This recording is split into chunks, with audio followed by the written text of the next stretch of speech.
Welcome to INT CBT। मेरा नाम अमित एरन है और आज जो हम जो टॉपिक कवर कर रहे हैं वो है आपका deploy vCenter server virtual appliance part 1।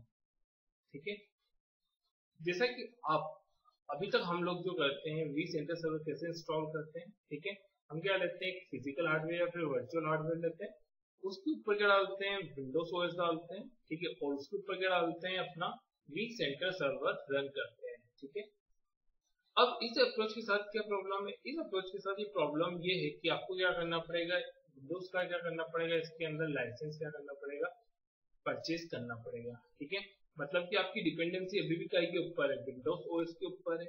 ठीक है, और VMware क्या चाहता है कि आपकी जो डिपेंडेंसीज है वो क्या हो जाए, विंडोज से पूरी तरह क्या हो जाए, खत्म हो जाए। ठीक है, तो इसके लिए VMware क्या लाया, एक नई चीज लाया, that is VCVA, virtual centre vCenter virtual appliance, और इसी को VCSA भी बोला जाता है, vCenter सर्वर अप्लायंस। ठीक है, अप्लायंस मतलब कि आपकी प्री बिल्ड कॉन्फ़िगर्ड VM। ठीक है, मतलब ये पहले से क्या है, बनी हुई वर्चुअल मशीन है, वो कॉन्फ़िगर्ड है पूरी तरह। ठीक है, उसे बोला जाता है आपका अप्लायंस। ठीक है, आपका VMware ने क्या किया, VMware ने क्या लिया, एक वर्चुअल हार्डवेयर लिया। ठीक है, वर्चुअल हार्डवेयर मतलब कि आपकी एक वर्चुअल मशीन ली। ठीक है, उसके ऊपर क्या डाला उसने, OS डाला, कौन सा, सुसे लिनक्स एंटरप्राइज सर्वर 11 डाला। ठीक है, और उसके ऊपर क्या डाल दिया उसने, vCenter सर्वर डाला। ठीक है, और इसको क्या कर दिया, इसको एक डब्बे में क्या कर दिया, पैकेज कर दिया। ठीक है, उसी को क्या नाम दिया आपका, VCBA। ठीक है, तो इसको जो बोला जाता है, तो इसका जो फाइल फॉर्मेट जो होता है, आपकी जो अप्लायंस का vCenter अप्लायंस का जो vCenter सर्वर अप्लायंस का जो फाइल फॉर्मेट होता है वो होता है OVF, ओपन वर्चुअलाइजेशन फॉर्मेट। ठीक है, 4 GB की फाइल होती है, आप क्या कर सकते हैं, इसको डाउनलोड कर सकते हैं। ठीक है, इंटरनेट से। ठीक है, अब vCenter अप्लायंस को, vCenter सर्वर अप्लायंस को आप फिजिकल हार्डवेयर पे डिप्लॉय नहीं कर पाएंगे। ठीक है, इसको डिप्लॉय करने के लिए आपको क्या जरूरत पड़ेगी, इसको आप केवल तो आपके वर्चुअल हार्डवेयर पे या फिर वर्चुअल मशीन पे ही क्या कर पाएंगे, आप इसको डिप्लॉय कर पाएंगे। ठीक है, VCSA डिप्लॉयमेंट के अंदर 2 स्टेप्स होती है। ठीक है, पहली स्टेप होती है आपकी इंस्टॉल। ठीक है, और दूसरी है आपकी कॉन्फ़िगर। ठीक है, इंस्टॉल जो आप करते हैं वो किसके थ्रू करते हैं, vSphere क्लाइंट के थ्रू। ठीक है, मतलब कि आप ESXi होस्ट को किसके थ्रू कनेक्ट करते हैं, vSphere क्लाइंट के थ्रू। ठीक है, आपको यहाँ पे क्या मिल जाएगा, ऑप्शन मिल जाएगा डिप्लॉय OVF। ठीक है, आप इसके ऊपर क्लिक कीजिए और आपकी जो फाइल है OVF फाइल, उसको क्या करवा दीजिए, लोकेट करवा दीजिए। ठीक है, तो वो क्या कर लेगा, आपका जो vSphere क्लाइंट है वो क्या कर देगा। ठीक है, मतलब कि आप इससे क्या होगा कि आपका जो ESXi है उसके ऊपर क्या हो जाएगी, एक वर्चुअल मशीन क्या हो जाएगी, क्रिएट हो जाएगी। ठीक है, आप उस वर्चुअल मशीन को क्या कर लीजिए, स्टार्ट कर लीजिए। जब आप स्टार्ट करोगे तो आपको एक बेसिक कंसोल मिलेगा। ठीक है, आपको एक छोटा कंसोल मिलेगा, वहां पे क्या कर सकते हैं आप, केवल आप IP एड्रेस असाइन कर सकते हैं। ठीक है, IP एड्रेस और होस्ट नेम और टाइम को सेट कर सकते हैं, टाइम कॉन्फ़िगरेशन। ठीक है, ये सारा काम कर सकते हैं। ठीक है, अब सेकंड जो स्टेप है वो आपकी कॉन्फ़िगर। ठीक है, कॉन्फ़िगर करने के लिए आप किसका यूज करेंगे, वेब ब्राउज़र बेस्ट। ठीक है, मतलब कि आप आपका वेब ब्राउज़र ओपन करेंगे। ठीक है, तो आपका जो VCSA का जो IP एड्रेस है वो क्या करेंगे, आप वहां पे डालेंगे। ठीक है, और क्या हो जाएगी, आपकी vCenter सर्वर की जो लॉगिन स्क्रीन क्या हो जाएगी, ओपन हो जाएगी, दिखने लगेगी। ठीक है, वहां पे क्या डालेंगे, आपका जो डिफॉल्ट यूजर नेम होता है वो क्या होता है, रूट, और जो पासवर्ड होता है VMware। ठीक है, जैसे ही आप इंटर करेंगे, ठीक है, वैसे ही क्या आ जाएगी, आपकी vCenter की कॉन्फ़िगरेशन स्क्रीन आ जाएगी। ठीक है, वहां से आप डेटाबेस को कनेक्ट कर सकते हैं। ठीक है, आपके आपका रूट का क्या कर सकते हैं, पासवर्ड चेंज कर सकते हैं, IP एड्रेस वगैरह जो नेटवर्क कॉन्फ़िगरेशन है उसको चेंज कर सकते हैं, एक्टिव डायरेक्टरी को क्या कर सकते हैं, इंटीग्रेट कर सकते हैं आपके vCenter के साथ। ये सारा काम आप किसके थ्रू करेंगे, वेब ब्राउज़र। ठीक है, अब हम हमारी स्लाइड्स के ऊपर चलते हैं।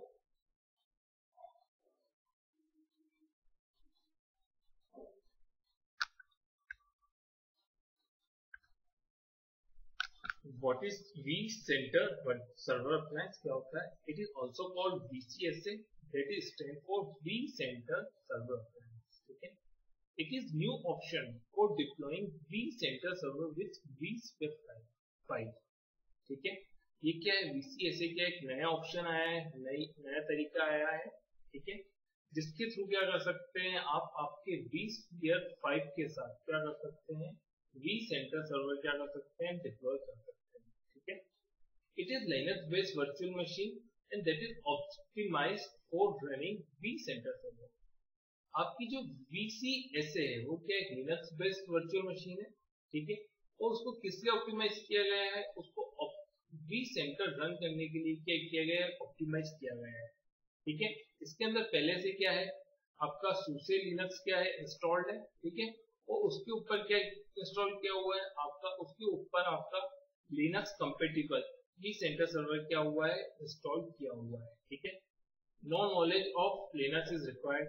अगर आपको Linux का कोई नॉलेज नहीं है तो कोई जरूरी नहीं है.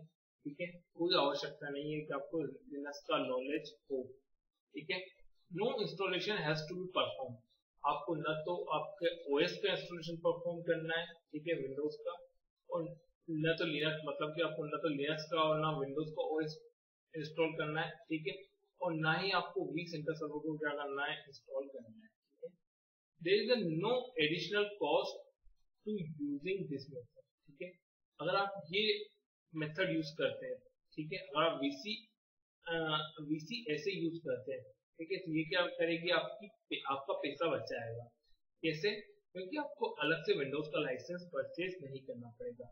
और vCenter लाइसेंस इज रिक्वायर्ड. केवल इसको क्या चाहिए? आपका vCenter का लाइसेंस ही क्या करेगी? आपको उसकी जरूरत पड़ेगी. ठीक है? vCenter server appliance has embedded database available for evaluating the appliance. ठीक है? vCenter सर्वर appliance के पास क्या है? अपनी खुद की embedded database होती है. ठीक है? जिसका यूज आप टेस्टिंग के लिए, डेमो के लिए, ठीक है, या फिर लर्निंग के लिए, या फिर आपका अगर छोटा इन्वायरमेंट है तो उसके लिए क्या कर सकते हैं? आप embedded database का यूज कर सकते हैं. ठीक है? and it cannot run more than 5 ESX server or more than 50 virtual machines. ठीक है? और जो आपकी embedded database है वो क्या कर सकती है? केवल आपके अगर आप इस डेटाबेस का यूज कब कर सकते हैं? जब आप 5 ESXi होस्ट मैनेज कर रहे हैं या फिर 50 वर्चुअल मशीन को मैनेज कर रहे हैं. ठीक है? तो आप किसका यूज कर सकते हैं? एम्बेडेड डेटाबेस का यूज कर सकते हैं. ठीक है? अगर आप 5 से ज्यादा ESXi सर्वर या फिर 50 से ज्यादा वर्चुअल मशीन्स को मैनेज करते हैं, ठीक है, तो उसके लिए आपको क्या यूज करनी पड़ेगी? उसके लिए आपको आपकी रिमोट डेटाबेस क्या करनी पड़ेगी?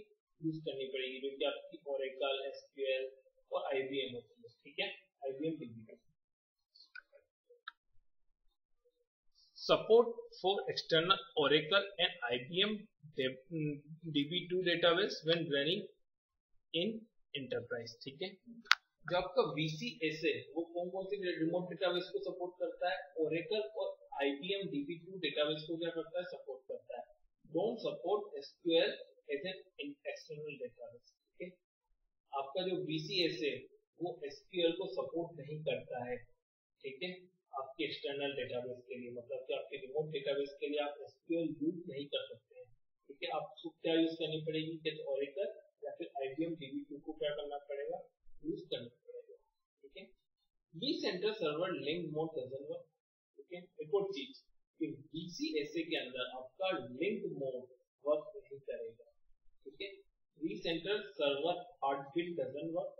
ठीक है? एक और आपकी जो हार्टबीट होती है vCenter सर्वर हार्टबीट, वो भी आपकी VCSA के अंदर वर्क नहीं करेगी. ठीक है? vCenter server appliance configuration can be performed using the console or using the web-based interface. ठीक है? vCenter server appliance का configuration आप कहां से कर सकते हैं? कि तो आप आपकी कंसोल से भी कर सकते हैं या फिर web-based interface से भी क्या कर सकते हैं? आप आपके vCenter appliance को कॉन्फ़िगर कर सकते हैं. ठीक है? The vCenter server virtual appliance supports Active Directory और NIS network information service authentication, ठीक है। मतलब कि आपका जो vCenter सर्वर VCSA है वो किसको, आपका एक्टिव डायरेक्टरी को भी सपोर्ट करता है और NIS को भी क्या करता है, सपोर्ट करता है, ठीक है। मतलब कि AD के साथ भी क्या हो जाएगा, इंटीग्रेट हो जाएगा, ठीक है, जिससे कि आप क्या, आपके AD के जो यूजर है उनको ही क्या कर पाएंगे, उन सभी यूजर्स को आप vCenter के सर्वर के अंदर भी क्या कर पाएंगे, यूज कर पाएंगे, ठीक है। अब हम बेनिफिट्स की बात करते हैं कि vCenter सर्वर अप्लायंस बेनिफिट की क्या क्या फायदा होने वाला है, ठीक है।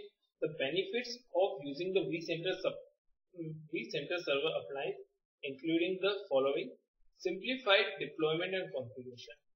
जो VCSA का जो डिप्लॉयमेंट है वो क्या है, डिप्लॉयमेंट और कॉन्फ़िगरेशन बहुत इजी है, ठीक है। छोटी सी कुछ स्टेप्स है। Import appliance to ESXi server, ठीक है। आप ESXi सर्वर पे क्या करो, आपके अप्लायंस को इंपोर्ट करो। Configure the network and time zone setting, ठीक है। वर्चुअल, जब आप इंपोर्ट करोगे तो क्या बन जाएगी, वर्चुअल मशीन बन जाएगी। वर्चुअल मशीन को स्टार्ट करो और वहां से क्या कर लो, आपका नेटवर्क और टाइम जोन मैनेज कर लो, ठीक है। और use the web interface to configure the appliance, ठीक है। और आप वेब इंटरफेस के थ्रू क्या कर लो, आपका जो अप्लायंस है उसको क्या कर लो, कॉन्फ़िगर करो, ठीक है। Support all traditional vCenter feature like DRS, SDRS, HA, host profile, DB switch, etc। ये सभी इन सभी फीचर्स को क्या करेगा, आपके vCenter के जितने भी फीचर्स हैं, ठीक है, उन सभी फीचर्स को क्या करेगा, सपोर्ट करेगा। Lower total cost of ownership by eliminating the Windows operating system dependencies and associated license cost, ठीक है। VCSA के अंदर जो है आपकी जो कॉस्ट है, आपका पैसा बहुत बच जाएगा। क्यों? क्योंकि आपकी एक तो विंडोज की डिपेंडेंसीज क्या हो चुकी है, खत्म हो चुकी है विंडोज ऑपरेटिंग सिस्टम की, ठीक है। और ना आपको उसका लाइसेंस खरीदने की जरूरत है, ठीक है। तो इससे आपको बहुत पैसा बच जाएगा, ठीक है। No Windows install has to be done, ठीक है। अब आपको विंडोज का इंस्टॉल ही नहीं करना है, ठीक है, तो ये क्या बचाएगा, आपका टाइम बचाएगी, ठीक है। No vCenter install has to be done, ठीक है। आपको ना vCenter सर्वर का इंस्टॉलेशन करना है, ठीक है। इससे भी आपका वापस क्या बचने वाला है, टाइम बचने वाला है। Deployment is simple and fast. Deployment जो है VCSA का बहुत इजी है और बहुत ही फास्ट है, ठीक है। No change to user experience when connecting to vCenter server with VMware vSphere client, ठीक है। जब आपका यूजर vSphere क्लाइंट से आपके vCenter सर्वर को कनेक्ट करेगा तो आपके यूजर को पता भी नहीं चलेगा कि VCVA चल रहा है या फिर विंडोज बेस्ड vCenter चल रहा है, ठीक है। यूजर के एक्सपीरियंस में कोई फर्क नहीं पड़ेगा, यूजर को बिल्कुल पता नहीं, यूजर को कुछ भी पता नहीं चलेगा, ठीक है। अब हम vCenter सर्वर अप्लायंस में इसकी हार्डवेयर रिक्वायरमेंट के बारे में बात करते हैं, ठीक है। सबसे पहले बात करते हैं disc space needed on the host machine, ठीक है। जो अगर आप आपकी hard disk theme provisioning use कर रहे हैं, ठीक है, तो आप मिनिमम जो हार्ड डिस्क होनी चाहिए वो कितनी होनी चाहिए, 7 GB होनी चाहिए। और अगर आप thick provisioning hard disk use कर रहे हैं तो उसके अंदर आपकी कितनी 82 GB की क्या होनी चाहिए, हार्ड डिस्क होनी चाहिए। फ्री स्पेस होना चाहिए आपके होस्ट पर, ठीक है। इतना स्पेस रिक्वायर्ड है, ठीक है। अब ये थीम प्रोविजनिंग और थीम प्रोविजनिंग क्या होता है, इसके बारे में हम आगे की वीडियोस में बात करेंगे, ठीक है। अब बात करते हैं vCenter server appliance memory allocation, ठीक है। अगर आप 1 से 10 होस्ट या फिर 1 से 100 वर्चुअल मशीन मैनेज कर रहे हैं, ठीक है, तो आपको कितनी देनी पड़ेगी, 4 GB रैम देनी पड़ेगी। और 10 और 100 होस्ट और 100 to 1000 वर्चुअल मशीन, ठीक है, इसके लिए आपको क्या देनी पड़ेगी, 8 GB रैम देनी पड़ेगी। और अगर आपकी 100 से 400 होस्ट है और 1000 से 4000 वर्चुअल मशीन है तो इसके लिए आपको 13 GB रैम देनी पड़ेगी। और मोर देन 4, अगर आपके 400 से ज्यादा होस्ट है तो 4000 से अधिक वर्चुअल मशीन आप मतलब मैनेज कर रहे हो vCenter के थ्रू, ठीक है, तो आपको कितनी देनी पड़ेगी, आपके vCenter को 17 GB रैम देनी पड़ेगी, ठीक है। प्रोसेसर 2 वर्चुअल CPU, ठीक है, कितने चाहिए, 2 वर्चुअल CPU को चाहिए, रिक्वायर्ड है। अब हम बात करते हैं deploying the vCenter server appliance, ठीक है, कैसे डिप्लॉय करना है, ठीक है। will need an already installed ESXi server at the vSphere client, ठीक है। VCSA को इंस्टॉल करने के लिए, डिप्लॉय करने के लिए सबसे पहले क्या करना पड़ेगा, आपका ESXi को vSphere क्लाइंट जो है वो क्या होना चाहिए, रेडी होना चाहिए, तैयार होना चाहिए। ठीक है, download file from vmware.com। vmware.com से क्या कर सकते हैं आप, आपके VCSA को क्या कर सकते हैं, डाउनलोड कर लीजिए। ठीक है, इसके अंदर 3 फाइलें होगी, एक OVF फाइल होगी, एक एप्लीकेशन डेटा डिस्क होगी, ठीक है, एक एप्लीकेशन सिस्टम डिस्क होगी। ठीक है, जो एप्लीकेशन सिस्टम डिस्क है उसकी साइज कितनी होती है, 4 GB होती है। ठीक है, तो आपके पूरे VCBA का जो मेन डेटा है सारा किसके अंदर होता है, इसी एप्लीकेशन सिस्टम डिस्क के अंदर ही होता है। ठीक है, use the deploy OVF option in vSphere client. ठीक है, vSphere क्लाइंट में किसका यूज करेंगे, डिप्लॉय OVF ऑप्शन का यूज करेंगे। बस अब the running the default credentials. ठीक है, और एक बार आपका इंस्टॉलेशन कंप्लीट हो गया, ठीक है, तो कॉन्फ़िगर करने के लिए जब हम वेब इंटरफेस का यूज करेंगे, ठीक है, तो वहां पे हम क्या डालना पड़ेगा, यूजर नेम और पासवर्ड डालना पड़ेगा, क्योंकि आपका डिफॉल्ट है रूट, यूजर नेम और पासवर्ड है आपका VMware। You can perform network and time zone configuration using the text menu on the console। ठीक है, जब आप जब आपकी वर्चुअल मशीन क्रिएट हो जाएगी, ठीक है, तब आप क्या करेंगे, उस वर्चुअल मशीन को स्टार्ट करेंगे। ठीक है, तो आपको जो कंसोल मिलेगा वहां से आप क्या कर सकते हैं, जो टेक्स्ट मेनू मिलता है कंसोल में आपको, वहां से क्या कर सकते हैं, वहां से आप टाइम नेटवर्क कॉन्फ़िगर कर सकते हैं और टाइम जोन भी क्या कर सकते हैं, कॉन्फ़िगर कर सकते हैं। ठीक है, you will want VCSA to have a static IP address and DNS host record on your DNS server। ठीक है, आपको क्या करना चाहिए, आपको आपके VCSA को स्टैटिक IP एड्रेस क्या कर देना चाहिए, असाइन कर देना चाहिए, और साथ ही आपके DNS के अंदर क्या कर देना चाहिए, VCSA का क्या कर देना चाहिए, होस्ट रिकॉर्ड ऐड करवा देना चाहिए। ठीक है, तो इस वीडियो में बस इतना ही। Thank you for watching the video.